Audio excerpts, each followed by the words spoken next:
Olá, sou Célio Antunes, sejam bem-vindos a mais um ImpactaCast.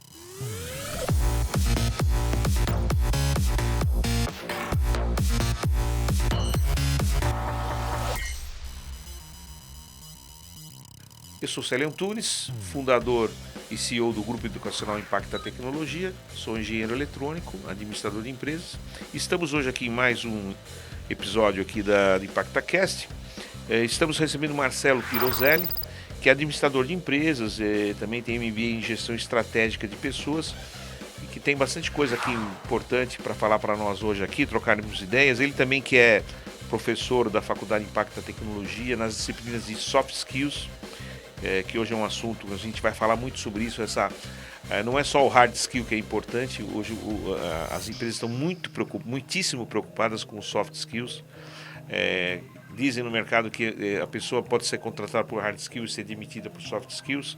Então as empresas não querem errar mais essa coisa de pegar só o hard skill, elas querem já pensando antes de tudo no soft skill. Mas eu vou passar a palavra aqui então para o Marcelo, então, para conversarmos um pouco hoje. Você que é autor também de livros, né? E tem o seu último livro também, que você vai falar um pouco para a gente aqui hoje, né? Falar um pouco sobre a vida, a qualidade de vida, etc, né? Uhum.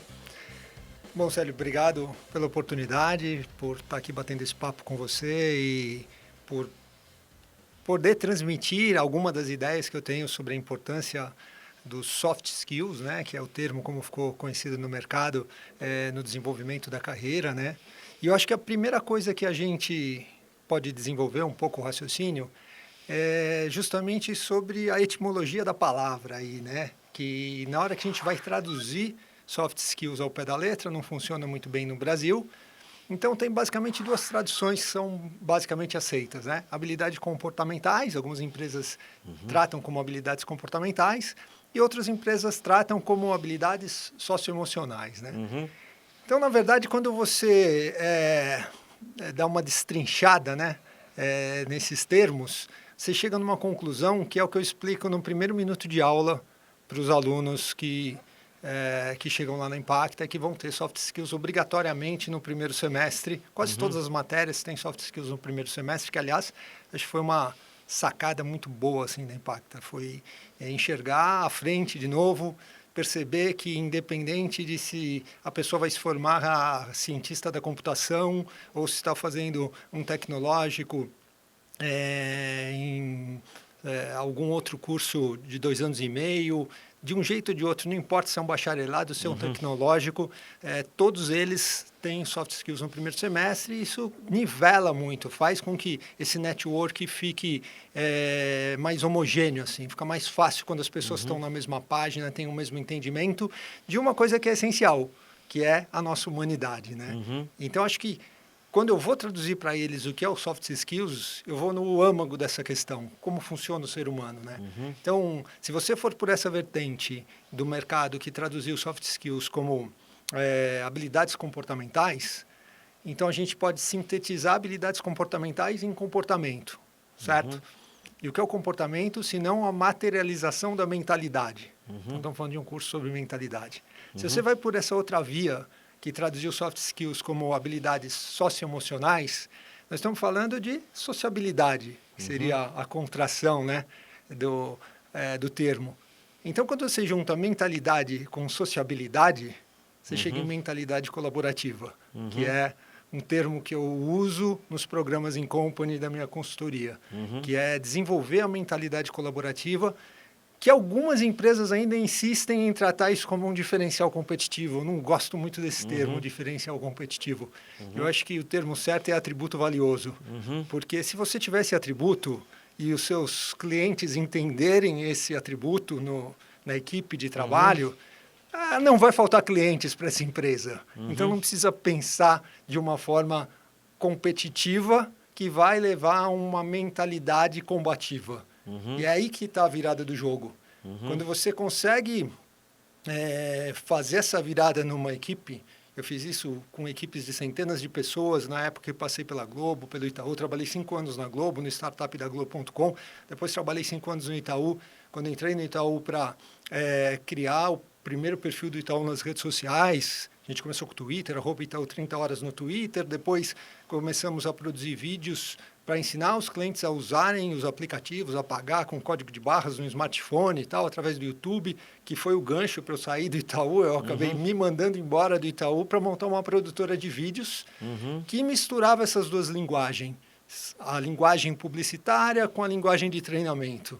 Então, ao invés de criar uma produtora para treinar funcionários e vender para clientes, eu criei uma produtora de vídeos para treinar clientes a usarem aplicativos, a usarem produtos e tal das empresas, né? E vender ideia para os colaboradores. Eu levei na contramão, nesse mesmo caminho de ida e volta, eu levei a linguagem publicitária para dentro dos treinamentos. A gente começou a se preocupar em encantar a equipe. Não adianta você falar de encantamento de clientes se você não encantar a sua equipe primeiro, né? Então, as empresas que compraram essa ideia e que começaram a apostar nisso, começaram a desenvolver uma coisa que eu acho que é muito, muito poderosa, que está na raiz da sustentabilidade da empresa. Que, assim, a empresa ela vai ser sustentável se você tiver os clientes, se você fidelizar os clientes. E os clientes vão ser fidelizados por colaboradores que não vão embora, colaboradores que vão ficando na empresa, que gostam de estar ali. E eles gostam de estar ali porque eles conseguiram criar vínculo emocional forte. Que é o que faz com que você queira voltar na casa de um parente, na casa de um amigo de infância. Você fala, pô, mas esse amigo de infância não tem mais nada a ver comigo. Minha carreira foi para um lado, minha vida pessoal foi para um lado. Sei lá, às vezes um tem filhos, o outro não tem.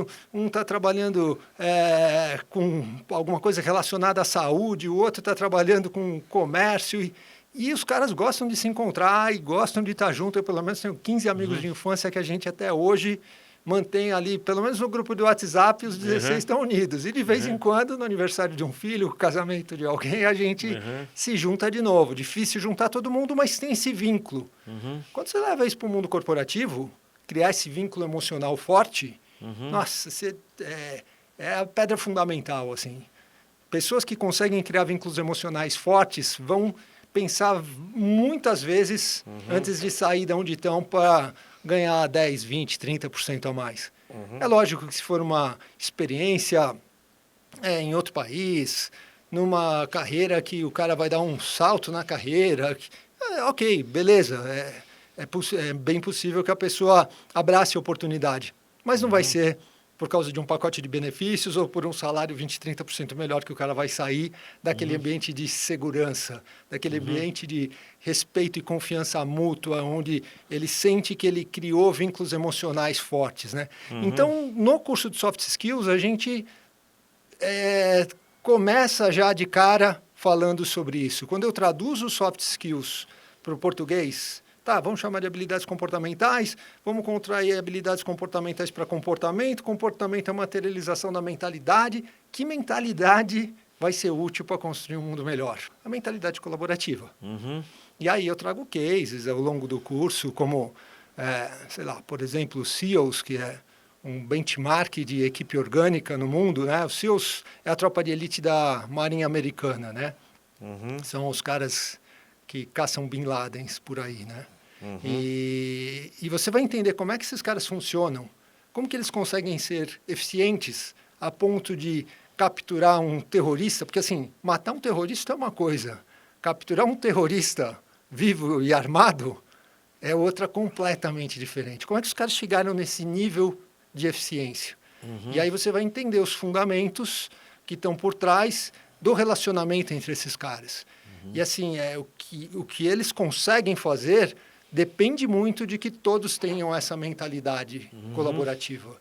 Que eles desenvolvam o que os americanos chamam de hive behavior, que é comportamento de colmeia, que é se movimentar junto, né? Então, assim, pegando um exemplo típico da realidade dos SEALs, que é resgate de refém com invasão de um prédio para resgate de refém.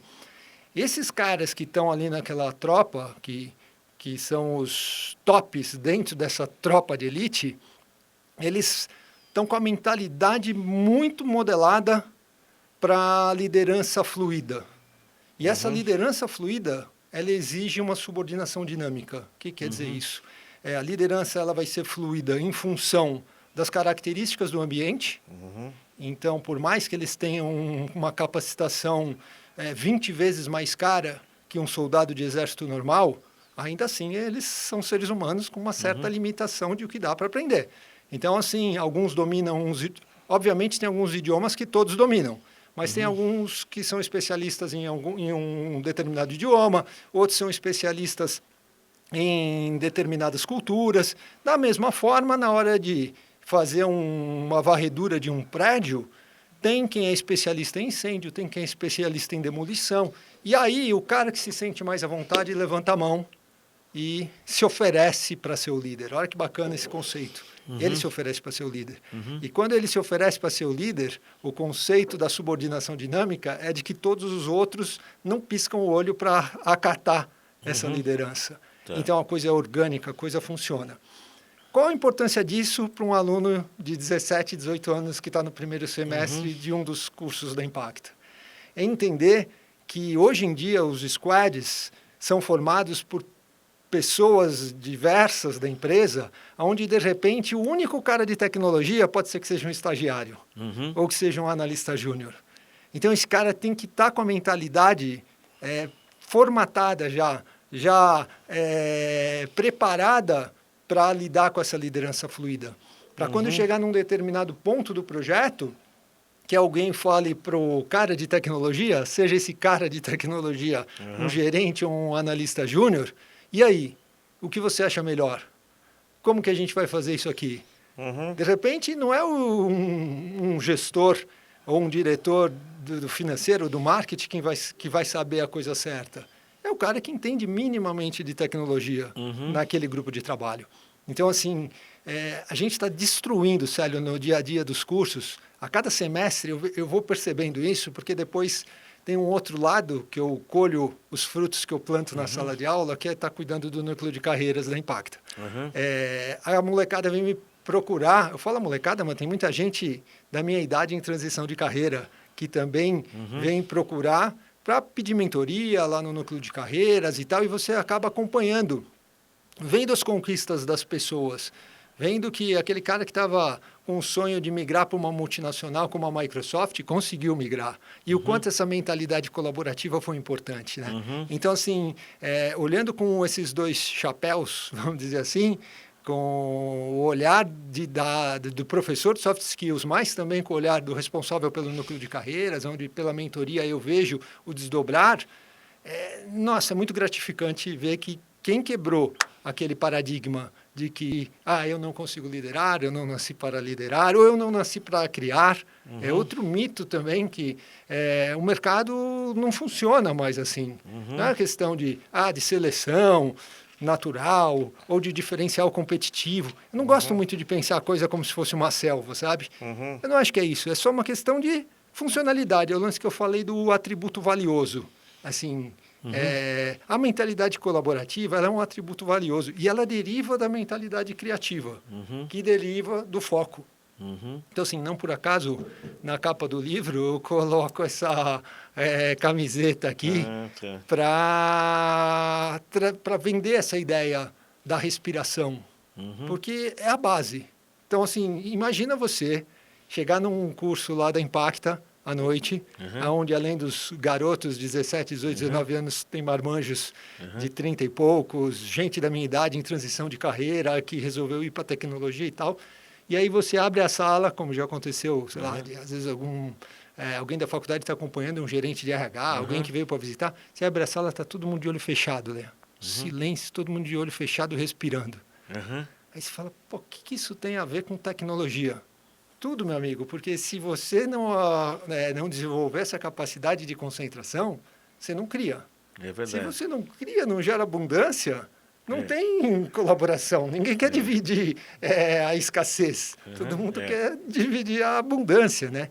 Então, está no âmago da questão essa capacidade de concentração que a gente descobriu, o ser humano descobriu lá atrás e que vem perdendo hoje em dia graças ao smartphone.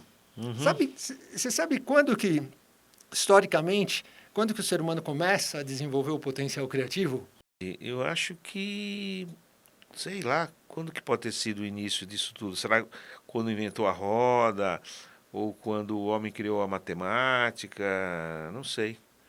Então, né, você está falando de coisas muito mais recentes do que, na verdade, é o grande ponto de inflexão na virada do ser humano na história do planeta, onde o ser humano deixa de ser uma presa frágil para se tornar um criador. Assim, esse ponto de inflexão ele Uhum. aconteceu há dezenas de milhares de anos, foi muito mais para trás. Foi quando o ser humano dominou o fogo. A descoberta do fogo é que é o grande ponto de inflexão no desenvolvimento do potencial criativo do ser humano, porque não se distraindo com todo e qualquer sinal visual e sonoro que vinha dos predadores, porque o fogo dava aquela proteção ali, né, na frente Uhum. da caverna, vamos dizer assim, o ser humano conseguiu começar a se concentrar, conseguiu começar a juntar a pedra com madeira, será que se eu amarrar um no outro aqui eu faço uma lança?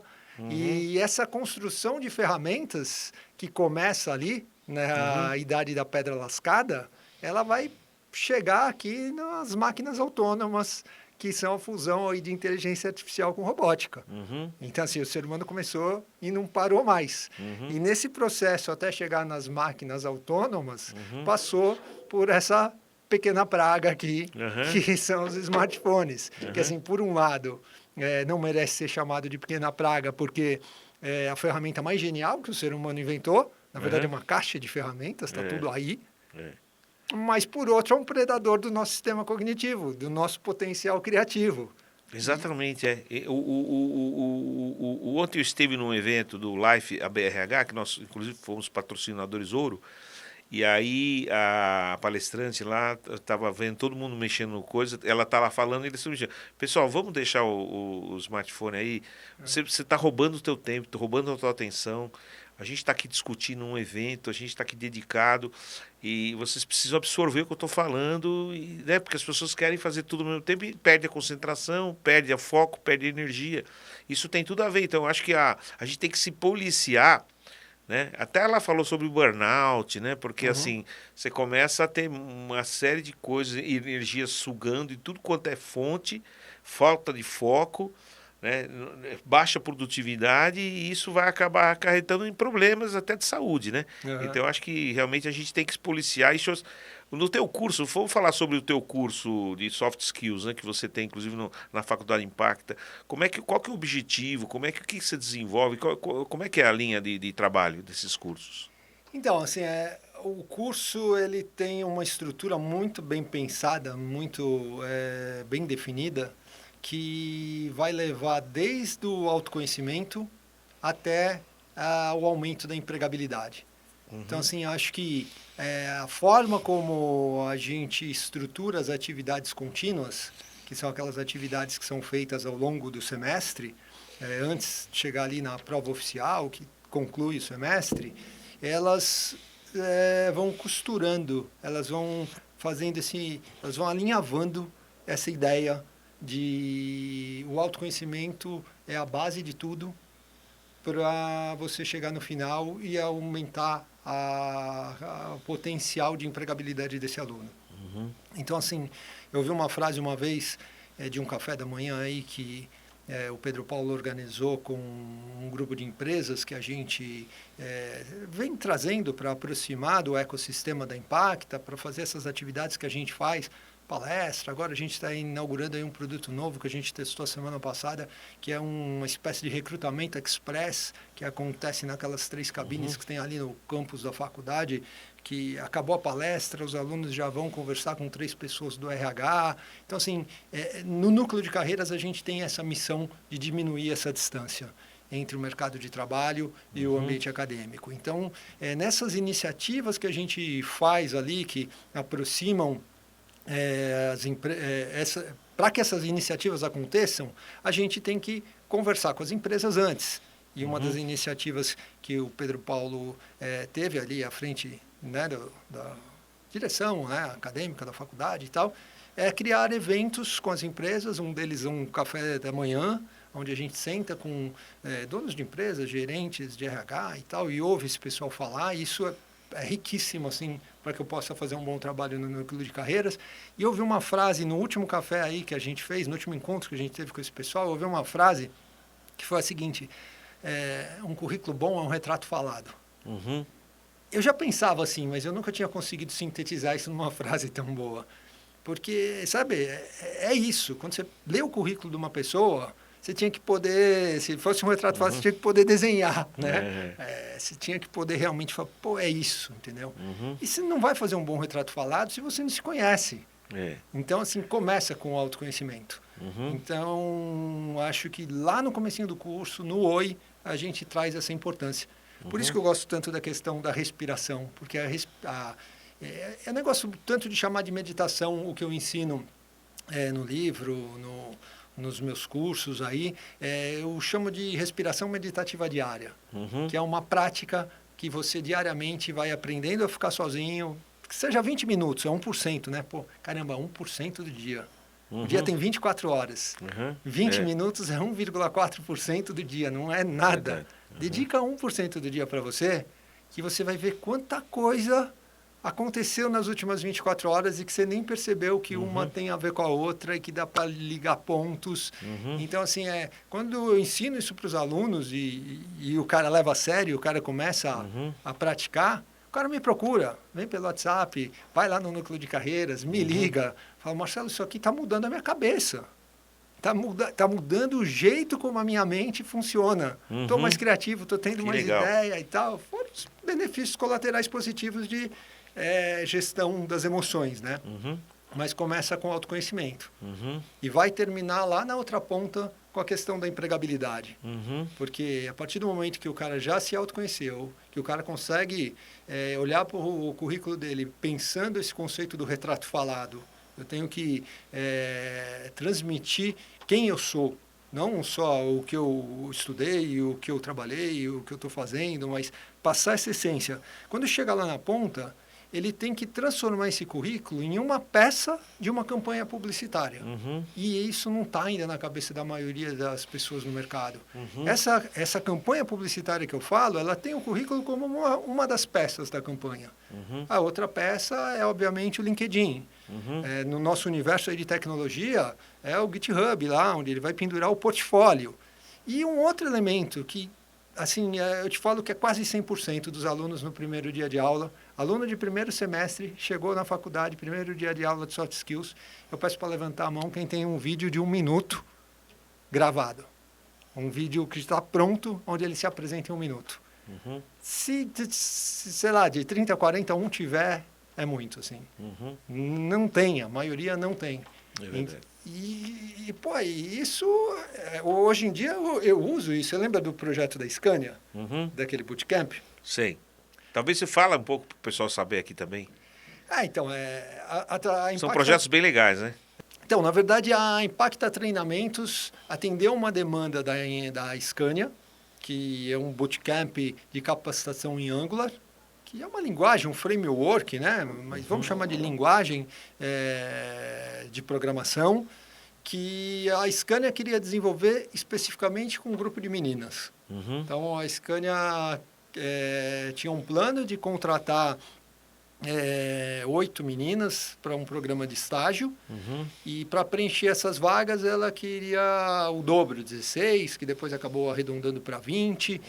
Trazer 20 meninas para um bootcamp. Olha como está ficando sofisticado e interessante o mercado, principalmente para quem é apaixonado por desenvolvimento de pessoas, né? Desenvolvimento humano. O processo seletivo já começa a ficar parecido com o processo seletivo dos CEOs, né? Aquele CEO que eu falei que vai fazer varredura de um prédio para resgate de refém, ele foi selecionado, ele foi percebido como um cara diferenciado, um cara que consegue participar de uma equipe orgânica, com liderança fluida, subordinação dinâmica e tal, ao longo do treinamento. Foi no treinamento que falaram, pô, esse cara é diferenciado. Esse cara tem uma mentalidade que ele consegue fundir com o grupo e funcionar junto sem deixar o ego dele roubar a cena e o cara se tornar individualista e tal. Então, o processo seletivo das empresas mais visionárias hoje em dia, eu acho que a Scania ela começa a entrar nesse universo de pensar de uma forma visionária quando você percebe que o mercado de caminhões autônomos onde os players vão ser Scania, Volvo, Mercedes, já está se tornando uma realidade nos Estados Unidos e vai chegar já aqui. Então, assim, cada vez mais você tem muito mais empresas de tecnologia do que parece, né? E aí a Scania organizou esse bootcamp, contratou a Impacta para fazer, acho que foram 3 meses, 4 horas por dia, durante todas as tardes e tal. E aí caiu para mim, no núcleo de carreiras, a missão de achar as 20 meninas que pudessem participar e depois 8 delas serem selecionadas para o programa de 2 anos de estágio, né? Na Scania Latin America, né? Então, aí eu conduzi o processo. E ao longo do processo, eu percebi que eu tinha que ajudar essas meninas a se venderem para a Scania. Elas não teve outro lugar no mundo que ajudou. Nem em casa, nem no colégio, ninguém chegou e falou, pô, você precisa aprender a se vender. E o legal é que o produto que elas fizeram para se vender, essa peça da campanha publicitária, que é o que na verdade, estou até dando um spoiler aqui para quem está fazendo curso comigo hoje em dia, que quer saber o que vai ser a última atividade, vai ser isso, vai ser criar esse vídeo minuto, né? Ah, legal. Então, pô, as meninas fabricaram esse vídeo para a gente enviar, para a Scania avaliá-las, e aí você vê o crescimento, só no processo, você vê o crescimento da pessoa. Você vê que tem um lance de autoestima que é trabalhado aí, tem um lance de autoconhecimento mesmo, por falta de ficar 20 minutos quieto por dia, se estudando e tal. Então, pô, essa é a parte mais legal. E esse livro aí, você trouxe aí? É para mim? Para quem que é esse livro? Esse livro eu trouxe para você aí. Opa!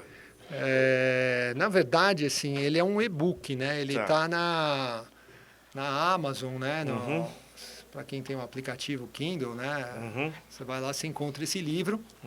E eu imprimo ele só como material didático dos programas que eu faço em company, de cursos individuais, né? Que eu faço mentoria também pela minha consultoria e tal. Então, é um material que, sei lá, nesse mundo digital que a gente está, não faz sentido, sei lá, não fez sentido para mim ainda procurar uma editora.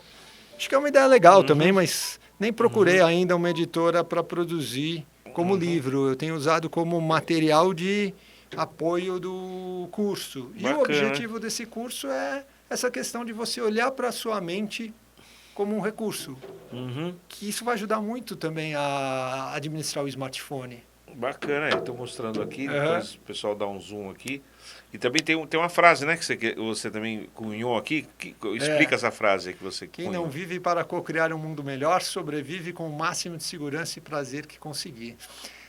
É assim, tipo, se você começar a pensar das coisas que você faz na vida, das coisas que te dão prazer, que é uma coisa própria do corpo, né? Você vai ver que quase tudo tem a ver com prazer e segurança.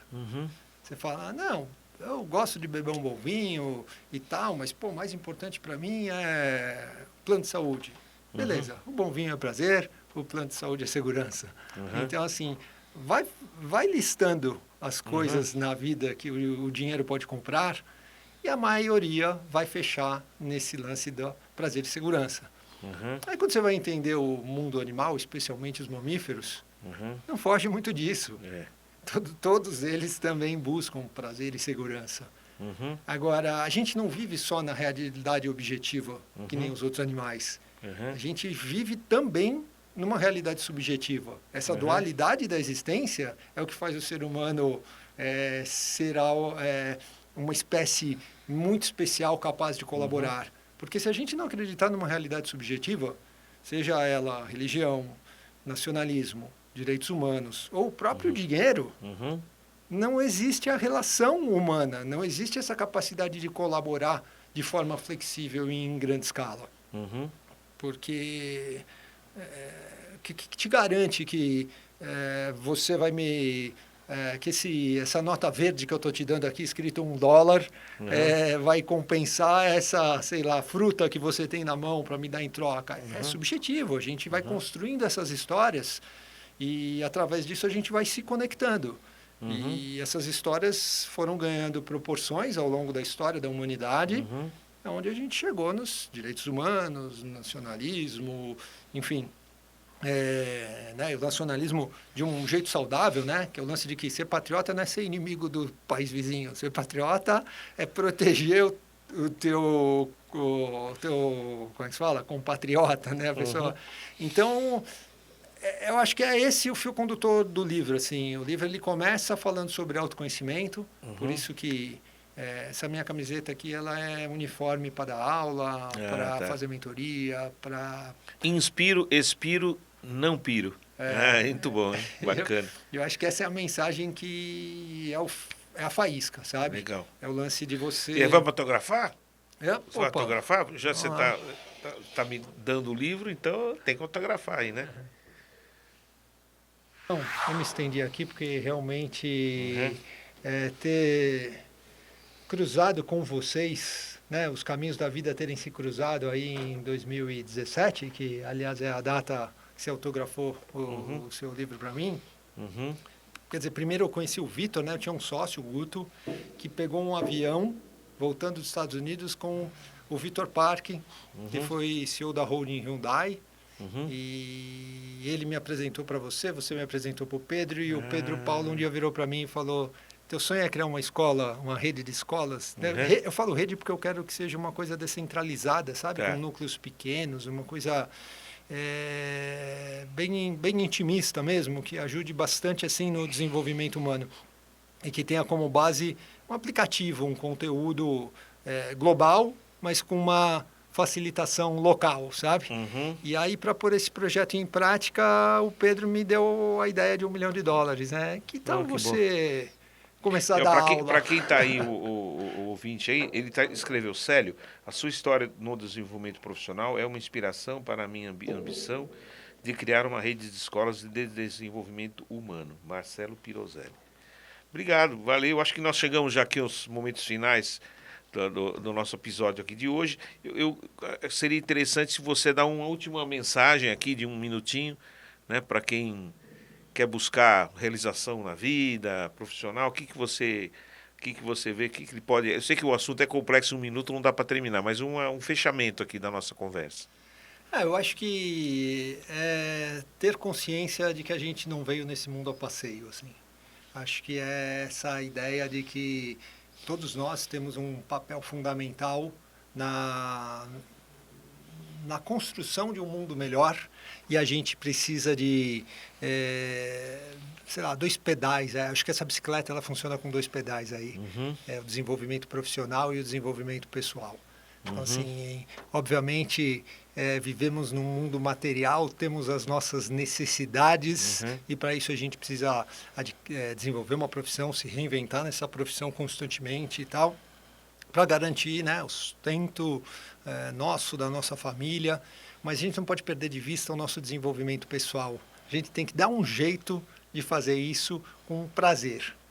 Eu acho que esse foi o grande trunfo, assim, que me fez conseguir fazer coisas muito bacanas, especialmente dentro do mundo corporativo, dentro da Globo, dentro do Itaú, onde, diferente dos outros 20 anos da minha vida, 10 anos antes e 10 anos depois, onde eu empreendi, nesses 10 anos que eu estava ali, dentro de regras do jogo, eu percebi que o jeito de respeitar as regras do jogo, né, afinal, o banco tinha suas regras, a Globo tinha suas regras, era conseguir tratar as pessoas de uma forma onde felicidade e produtividade se tornassem 2 faces da mesma moeda.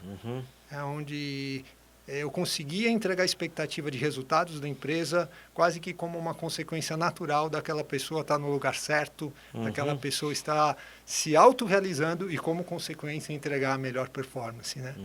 Acho que é isso. Tente ser feliz, que você vai se tornar produtivo quase que por consequência. Bacana, Marcelo. Eu quero agradecer a sua presença aqui hoje. Falar sobre esse aspecto humano das coisas é muito importante. A Impacta nasceu como uma escola de ferramenta, de tecnologia. Depois constituímos a faculdade Impacta justamente com o objetivo de não só entregar não só hard skill ferramental mais aprimorada, mas desenvolver também toda essa condição, esse conhecimento na gestão das coisas, gestão de empresas, etc., mas principalmente no desenvolvimento humano, que faz parte de toda essa base aí para poder as pessoas poderem progredir na vida, né? Obrigado pela tua presença, obrigado pelo livro aqui. agradeço. E estamos aqui abertos a mais conversas futuras que surgirem, tá bom? Muito obrigado pela tua vinda Célio. aqui. Um abração. Obrigado. E obrigado ao ouvinte, a vocês todos aí. Nos encontramos num próximo ImpactaCast. Muito obrigado.